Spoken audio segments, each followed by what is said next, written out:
الرحيم نحمده ونصلي على رسوله الكريم أما بعد أعوذ بالله من الشيطان الرجيم بسم الله الرحمن الرحيم إنما يخشى الله من عباده العلماء إن الله عزيز غفور صدق الله العظيم عزیزان ملت نوجوانان اسلام بڑے زور و شور کے ساتھ اطراف ملک میں یہ آواز گونج رہی ہے اور یہ صدا لگائی جا رہی ہے کہ آزادی ہند کی لڑائی صرف ہندوؤں نے لڑی ہے، لہذا ہندوستان ہندو راشٹر ہے۔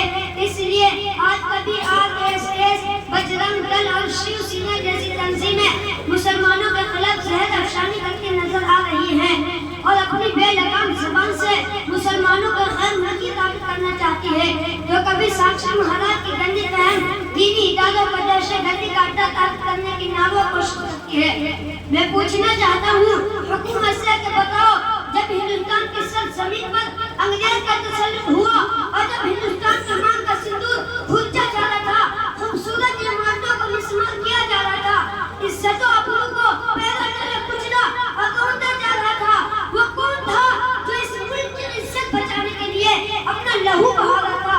آج تم ہم سے سند وفا مانگتے ہو اور سورج سے زیادہ روشن تحریک آزادی میں ہمارے کردار کو مشکوک نگاہوں سے دیکھتے ہو، تو سنو، ہم ملک کے رکھوالے اور محافظ ہیں۔ احسان فراموش تم ہو کے تمہیں آزادی کی پرسکون فضائیں ہم نے دی ہے۔ اور دیکھو اپنے ماضی کو، جب تم انگریز کے چنگل میں جگڑے ہوئے تھے، سانس لینے کی تم کو مہلت نہ تھی، تو اس وقت اس ملک کی گود میں پرورش پانے والا کوئی مائی کا لال اتنی چنگل نہیں کر سکتا تھا جو انگریز کی حکومت کو للکار سکے اور دنیا کی سپر پاور طاقت کا مقابلہ کرنے کے لیے آواز اٹھا سکے۔ دیکھو ہمارے پیغمبر کو سب سے پہلے جس نے آواز اٹھائی تھی وہ شیر دل انسان، خدا تک سے انسانیت کا مسیحا، شاہ ولی اللہ محمد دہلوی کا پرزند شاہ عبدالعزیز تھا۔ شاہ عبدالعزیز کی آواز کیا تھی؟ وہ آواز کیا تھی کہ انگریز کے خلاف جہاد کیا جائے اور ملک ہندوستان کو آزاد کیا جائے۔ شاہ عبدالعزیز کا یہ فتویٰ انگریز کے لیے خطرناک پیغام تھا جس نے انگریز کو بے چین کر دیا تھا۔ اسی آواز کے سہارے علماء ہند اور خاص طور پر علماء دیوبند اپنے سر سے کمر باندھ کر انگریز کی حکومت کو ختم کرنے کے لیے میدان میں نکل پڑے۔ پھر تاریخ میں کہہ کر کے علماء کرام کو توپ کے منہ میں باندھ کر گویا کام کیا جاتا۔ رب کی قسم، علماء کرام کے گوشت میں لوتھڑے اٹھ گئے اور فضائے آسمانی خون سے رنگین ہو گئی۔ یہ بھی ہوا کہ علماء کرام کے جسموں کو تانبے سے داغا گیا، علماء کرام کو گولیوں میں بند کر کے دریا میں ڈال دیا جاتا اور اوپر سے گولیوں کے نشانہ بنا جاتا۔ علماء کرام کو دہتا اندازہ میں ڈالا گیا اور ان کو بھوت دیا گیا۔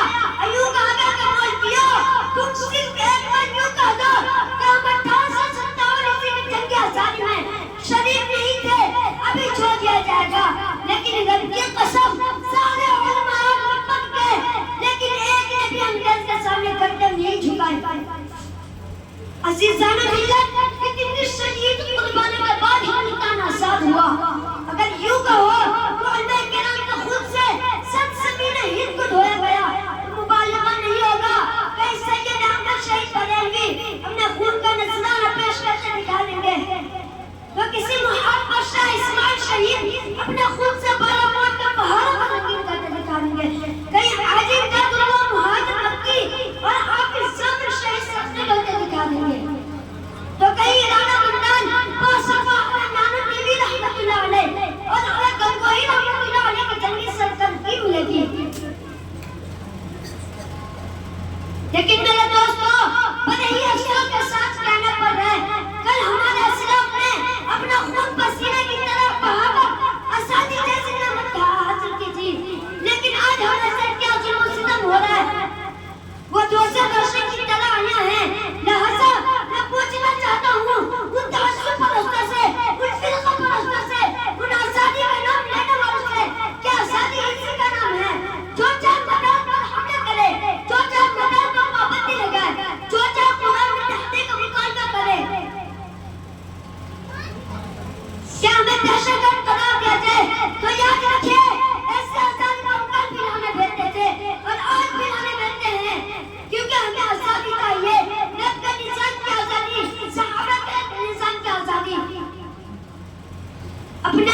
دیکھنا ہے تو دیکھ حکومت دے کر، دیکھنا ہے تو دیکھ حکومت دے کر کسی شہر میں کو حرام نہ ہونے دیں گے.